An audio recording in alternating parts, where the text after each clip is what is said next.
शाम ने पूछा, नारद जी, भगवान सूर्य सरदेव में कहे गए हैं, यह उनका सर्वदेवमयत्व कैसा है, उसे कृपा करके बताइए। तो नारद जी ने कहा, शाम तुमने बड़ी अच्छी बात पूछी है, अब मैं ये सब बता रहा हूँ, इसे ध्यान से सुनो। भगवान सूर्य सर्वदेव में है, उनके नेत्र में बुध और सोम, लाट पर भगवान शंकर, सिर में ब्रह्मा, कपाल में बृहस्पति, कंठ में एकादश रुद्र, दांतों में नक्षत्र और ग्रहों का निवास है। ओठों में धर्म और अधर्म, जिह्वा में सर्वशास्त्र में महादेवी सरस्वती स्थित है। कर्णों में दिशाएं और विदिशाएं, तालु देश में ब्रह्मा और इंद्र स्थित है। इसी प्रकार भ्रू मध्य में 12 आदित्य, रोमकूपों में सभी ऋषिगण, पेट में समुद्र, हृदय में यक्ष, किन्नर, गंधर्व, पिशाच, दानव, राक्षसगण विराजमान है। भुजाओं में नदियाँ, कक्षों में वृक्ष, पीठ के मध्य में नेरु, दोनों स्तनों के बीच में मंगल और नाभि मंडल में धर्मराज का निवास है। कटी प्रदेश में पृथ्वी आदि, लिंग में सृष्टि, जानुओं में अश्विनी कुमार, अरुओं में पर्वत, नखों के मध्य सातों पाताल, चरणों के बीच वन और समुद्र सहित भूमंडल तथा दंतांत्रों में कालाग्नि रुद्र हैं। इस प्रकार भगवान सूर्य सर्वदेव में तथा सभी देवताओं के आत्मा है। जैसे वायु से विश्व व्याप्त है, वैसे ही चराचर जगत इनसे परिव्याप्त है, क्योंकि वायु भी भगवान सूर्य के प्रत्येक अंग में ही स्थित रहता है। ऐसे ही भगवान सूर्य संपूर्ण प्राणियों पर अनुग्रह करने के लिए निरंतर तत्पर रहते हैं। नारद जी बोले, शाम, भगवान सूर्य के स्थापना के लिए प्रतिपदा, द्वितीया, चतुर्थी, पंचमी, दशमी, त्रयोदशी तथा पूर्णिमा, ये तिथियां प्रशस्त मानी गई हैं। चंद्रमा, बुध, गुरु और शुक्र, इन ग्रहों के उदित एवं अनुकूल होने पर भगवान सूर्य की प्रतिमा की प्रतिष्ठा करनी चाहिए। सूर्य की स्थापना में तीनों उत्तरा, रेवती, अश्विनी, रोहिणी, हस्त, पुनर्वसु, पुख्य, श्रवण और भरणी, ये नक्षत्र प्रशस्त हैं। प्रतिष्ठा के लिए यज्ञ भूमि भूसी, राख, केश आदि से रहित एवं शुद्ध होनी चाहिए। उसमें बालू, कंकर एवं कोयले नहीं होने चाहिए। 10 हाथ लंबा चौड़ा मंडप बनवाना चाहिए। उसके चारों ओर वृक्ष, उद्यान, उपवन आदि होने चाहिए। उस मंडप में 4 हाथ लंबी चौड़ी वेदी का निर्माण करें। नदी के संगम स्थान से मिट्टी अथवा बालू लाकर वहां बिछाएं। भली भांति मंडप को गोबर आदि से उपलब्ध करें। पूर्व दिशा में चतुरस्त्र, दक्षिण दिशा में अर्धचंद्र, पश्चिम दिशा में वर्तुलाकार और उत्तर दिशा के पद्म के आकार वाले 4 कुंडों का निर्माण करें। वट, पीपर, गुलर, बेल, पलाश, समी अथवा चंदन के द्वारा 5-5 हाथ के खंभे लगावें। शुक्ल वस्त्र, पुष्पमाला, कुशा आदि के द्वारा प्रत्येक खंभे को अलंकृत करें। मंडप के मध्य में अलंकृत वेदी के ऊपर कुश बिछाकर पुष्पों से आच्छादित करें या ढककर प्रतिमा को रखें। मंडप के 8 दिशाओं में क्रमशः पीत, रक्त, कृष्ण, अंजन के समान नील, श्वेत, कृष्ण, हरित और चित्र वर्ण की 8 पताकाएं 8 दिक्पालों की प्रसन्नता के लिए लगावें। सफेद और लाल चूर्ण से वेदी के ऊपर कमल की आकृति बनावें। वैद्यावेदी, यजुर्वेद, इस मंत्र से वेदी का स्पर्श करें। योगे योगिति, इस मंत्र से उस पर पूर्व अग्र और उत्तर अग्र कुशों को बिछावें। वहां उत्तम बिछावन और 2 तकियों से युक्त एक शैया एवं विविध भक्ष्य पदार्थों को मंडप में रखें। एक उत्तम श्वेत छत्र वहां स्थापित करके विचित्र दीपमाला से मंडल को अलंकृत करें। अब मैं भगवान सूर्य के स्नपन की विधि बताता हूँ। वेद पाठी, पवित्र, आचारनिष्ठ, शास्त्र मर्मज्ञ, सूर्य भक्त, भोजक तथा अन्य ब्राह्मणों के साथ मंडल के ईशान कोण में 1 हाथ लंबा चौड़ा और ऊंचा भद्रपीठ स्थापित करके देव प्रतिमा को प्रासाद में लाएं और प्रतिमा को उस पीठ पर स्थापित करें। मार्ग में भद्रम करने भी आदि मांगलिक मंत्रों की ध्वनि होती रहे तथा भांति भांति के वाद्य बजते रहें। अनंतर समुद्र, गंगा, जमुना, सरस्वती, चंद्रभागा, सिंधु, पुष्कर तथा तीर्थों, नदी, सरोवर, पर्वतीय झरनों के जल से भगवान सूर्य को स्नान कराएं। 8 ब्राह्मण और 8 भोजक सोने के कलशों के जल से स्नान कराएं। स्नान के जल में रत्न, स्वर्ण, गंध, सर्वबीज, सर्व औषधि, पुष्प, भ्रामी, सुवर्चला, मुस्ता, विष्णुक्रांता, स्तावरी, दूर्वा, मुदार, हल्दी, प्रियंगु, बच आदि सभी औषधियाँ डालें। कलशों के मुख पर वट, पीपल और शीरीष के कोमल पल्लव को कुश के साथ रखे। भगवान सूर्य को अर्घ्य देकर गायत्री मंत्र से अभिमंत्रित 16 कलशों से स्नान कराएं। स्वर्ण कलश के अभाव में चांदी, तांबा, मृत्तिका के कलशों से ही स्नान कराना चाहिए। इसके अनंतर पक्के ईंटों से बनी हुई वेदी के ऊपर कुश बिछाकर मूर्ति को 2 वस्त्र पहनाकर स्थापित करना चाहिए। उस दिन व्रत रखें। मूर्ति स्थापित करने के पश्चात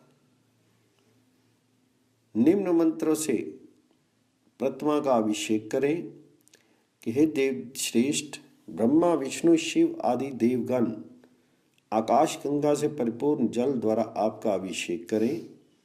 द्विस्पति, भक्तिमान मरुदगण मेघ जल से परिपूर्ण द्वितीय कलश से आपका अभिषेक करें। सर्वोत्तम, विद्याधर सरस्वती के जल से परिपूर्ण तृतीय कलश के द्वारा आपका अभिषेक करें। देवश्रेष्ठ, इंद्र आदि लोकपालगण समुद्र के जल से परिपूर्ण चतुर्थ कलश से आपका अभिषेक करें। नागगण कमल के प्राग से शोभित जल से परिपूर्ण पंचम कलश से आपका अभिषेक करें। हिमवान तथा स्वर्ण शिखर वाले सुमेरु आदि पर्वतगण दक्षिण पश्चिम में स्थित छठे कलश के जल से आपका अभिषेक करें। आकाशचारी सप्तऋषिगण पद्म राग से शोभित संपूर्ण तीर्थ जल से परिपूर्ण समस्त घट के द्वारा आपका अभिषेक करें। 8 प्रकार के मंगल से समन्वित अष्टम कलश से वसुगण आपका अभिषेक करें। हे देवदेव, आपको नमस्कार है। इसी प्रकार एक ताम्र के पात्र में पंचगव्य बनाकर स्नान करावें। वैदिक मंत्रों से गौमूत्र, गौमेह, दूध, दही, कुशोदक लेकर ताम्र के नवीन पात्र में पंचगव्य बनाकर सूर्य नारायण को स्नान करावें। मंत्र से गंधयुक्त जल से स्नान करावें। अनंतर शुद्धोदक स्नान करावें तथा रक्त वस्त्र एवं अलंकार से अलंकृत कर इस प्रकार आवाहन करें कि भगवान लोक अनुग्रह कारक भानो आप आए, इस यज्ञ भाग को ग्रहण करें। भगवान सूर्यदेव आपको नमस्कार है। तदनंतर स्वर्ण पात्र के द्वारा स्वर्ण देव को अर्घ्य प्रदान करें। पहले मिट्टी के कलश से, अनंतर ताम्र कलश से, फिर रजत कलश से और अंत में स्वर्ण के कलश से मंत्रों द्वारा अभिषेक करें। संपूर्ण तीर्थोदक और सर्व औषधि से युक्त शंख को सूर्य देव के मस्तक पर धारण कराएं और उसके जल से स्नान कराएं। अनंतर पुष्प पर धूप देकर जल, दूध, घृत, शहद और इक्षुरस से स्नान करावें। इस प्रकार से सूर्य देव को स्नान कराने वाला पुरुष अग्निष्टोम, ज्योतिष्टोम, वाजपेय, राजसु और अश्वमेध यज्ञ के फल को प्राप्त करता है। जो स्नान के समय सूर्य देव का भक्ति पूर्वक दर्शन करते हैं वे भी पूर्वक फल प्राप्त करते हैं। ऐसे स्थान में स्नान कराना चाहिए जहाँ स्नान के जल का कोई उल्लंघन नहीं कर सके और स्नान के जल, दही, दूध को कुत्ता, कौवा आदि निंदित जीव भक्षण न कर सके। इस प्रकार के स्नान विधि के संपादन के लिए जिस प्रकार के ब्राह्मण और भोजक की आवश्यकता होती है, उनका लक्षण सुनो। वह व्यक्ति विकलांग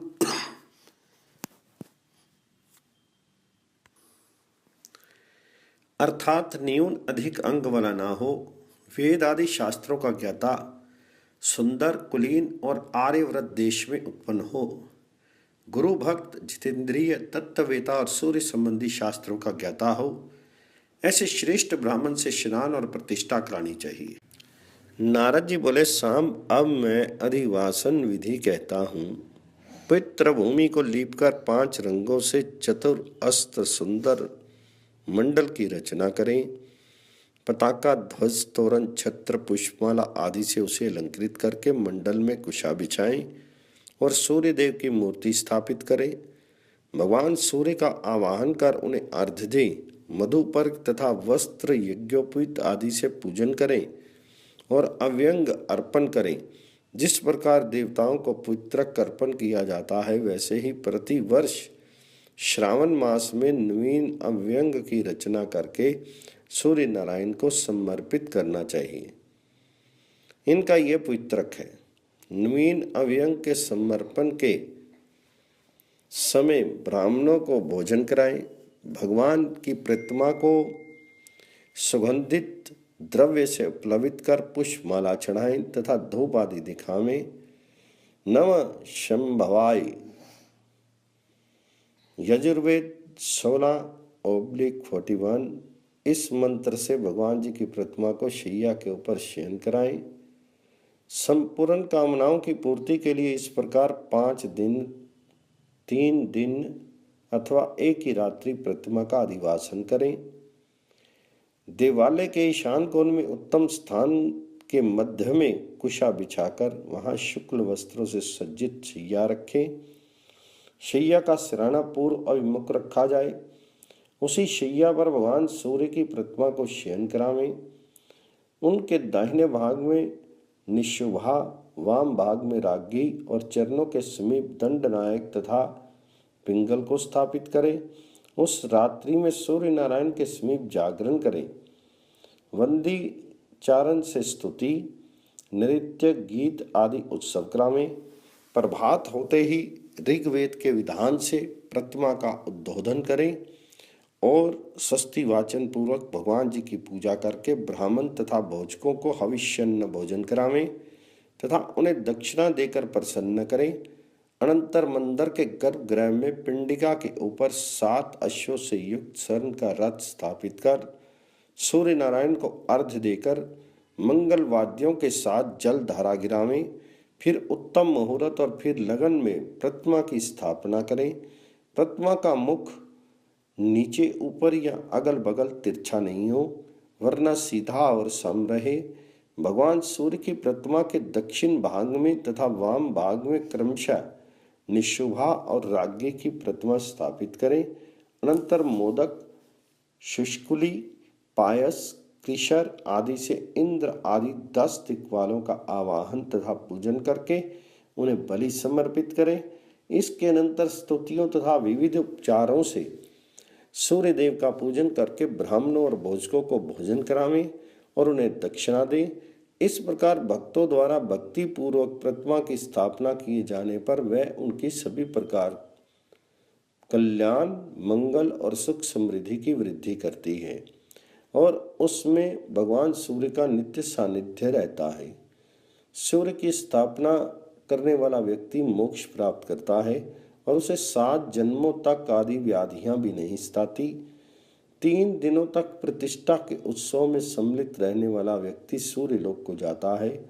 सूर्य नारायण की प्रतिमा की स्थापना करने से 10 अश्वमेघ तथा 100 अश्ववाजपेय यज्ञों का फल प्राप्त होता है। मंदिर की ईंट जब तक चूर नहीं हो जाती, तब तक मंदिर बनवाने वाला पुरुष स्वर्ग सुख भोगता है।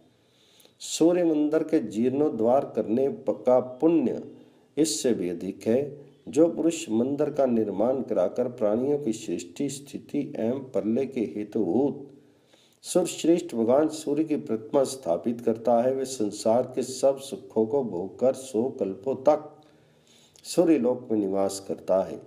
मंदिर में इतिहास पुराण का पाठ भी करना चाहिए।